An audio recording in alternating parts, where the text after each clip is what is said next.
بس بعد ما شفتك ومجيتك بنفسك لحد عندي عرفت ان اللي كانت بتقوله عنك شوية. ربنا يحفظك ويبارك فيك ويخليك ليها. نورهان ونعم الأدب والأخلاق والاحترام، واللي تطلع بنتها بالشكل ده تبقى أكيد من أصل طيب.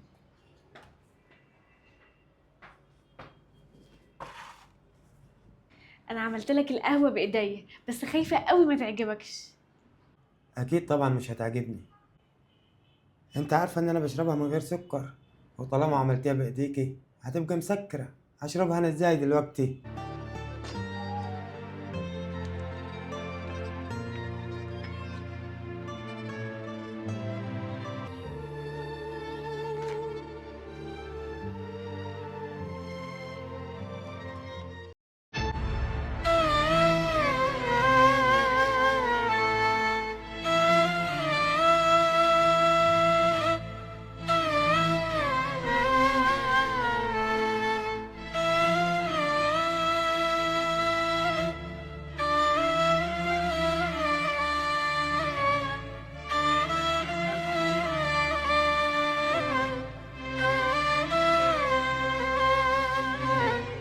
على قد ما الحلم ما كان مرعب، بس فرحت لأن الناس بتقول اللي بيموت في الحلم يتجدد له عمر جديد. ربنا يحافظ على ام جميله يا حسام بيه. وصدقني بعد الضيق بيجي الفرج، وانت قلتها لنا قبل كده، ربنا ما بيغزلش حد رامي حموله عليه. والله يا حسام بيه جميلة هترجع وبكرة هفكرك، وهتملى حياتكم فرح وسعادة. بس الموضوع محتاج شوية صبر لحد ما ربنا يأذن. الصبر مر يا عاطف، والإنسان ضعيف. أنا لو اللي غايب عني ولدي كان الموضوع هيكون أهون، لكن دي بنت. أنا محتاجة ظهر، محتاجة سند، محتاجة أب يحافظ عليها.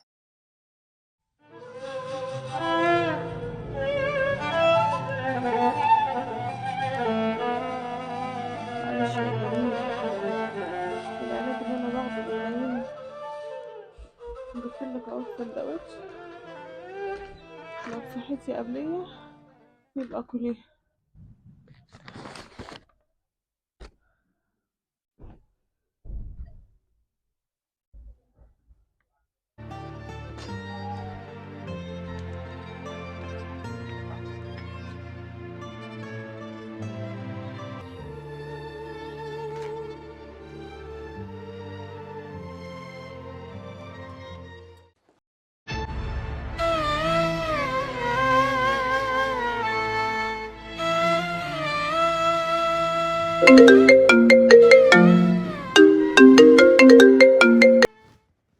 الو. ازيك يا نورهان؟ طمنا عليك انت ووالدتك. الحمد لله، عايشين يا انكل منير. انت اخبارك ايه؟ طمني على بابا. انا مش منير يا نورهان، انا عمك حلمي.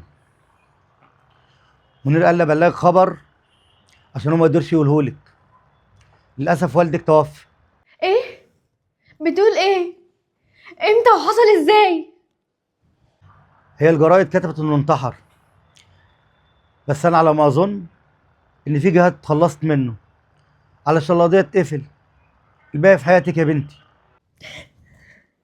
يا نورهان يا بنتي في ايه؟ بابا، بابا مات يا انكل رضوان. انا لله وانا اليه راجعون. الباقية في حياتك يا نورهان. تقدري تروحي وتاخدي أسبوع أجازة، ولما تلاقي نفسك مرتاحة تعالي. لا، ليه كل ده؟ انا مش هاخد اجازه، وكمان هكمل شغلي مش هروح. الله، أنت مش بتقولي باباها توفى يا رضوان؟ ايوه انا لقيتها بتعيط وسالتها قالت لي بابا توفى، فقلت اقول لحضرتك عشان تعزيها. طب إزاي بابا توفى ومش عايزة تروحي؟ لا عادي يعني، اصل هو مسافر بره وهيدفن هناك. طيب أعصابك أنت، أنا مش قادر أستوعب. هو باباكي ولا حد تاني؟ اه بابا، وهروح عشان اعصابي تعبانه بعد اذنكم.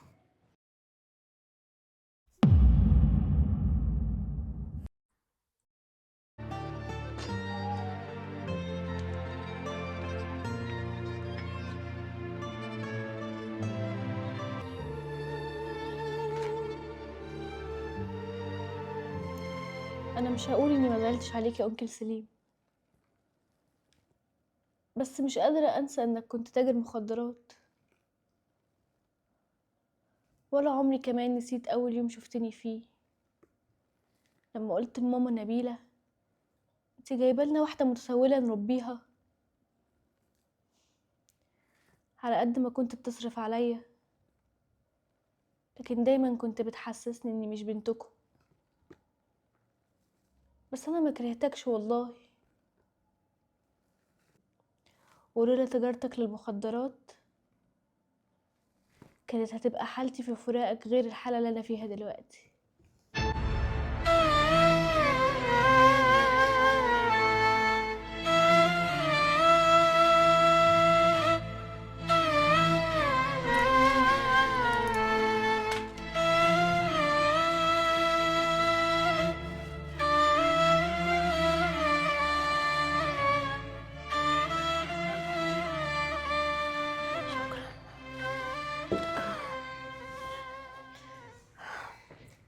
نورهان يا حبيبتي، أنا وعدت المرحومة أمك إني أربيكي وأعلمك وأحافظ عليكي ومخليكيش تحتاجي لأي حد أبدا.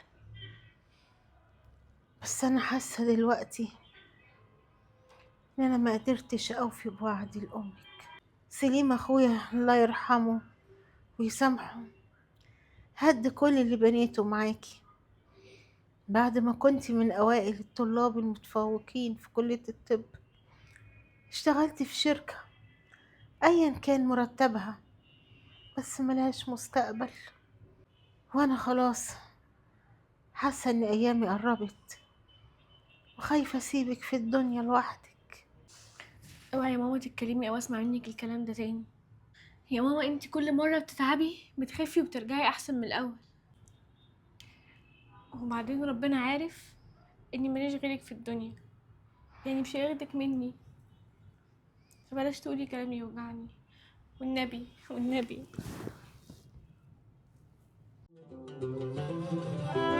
لهيب النار في قلبي والليل عليا طال، عايش في جرحي لوحدي ما بقتش اشوف نار. يا دنيا المر فيكي طعمه وانا الصبار، الملح ساكن جرحي والدمع في عيني نار.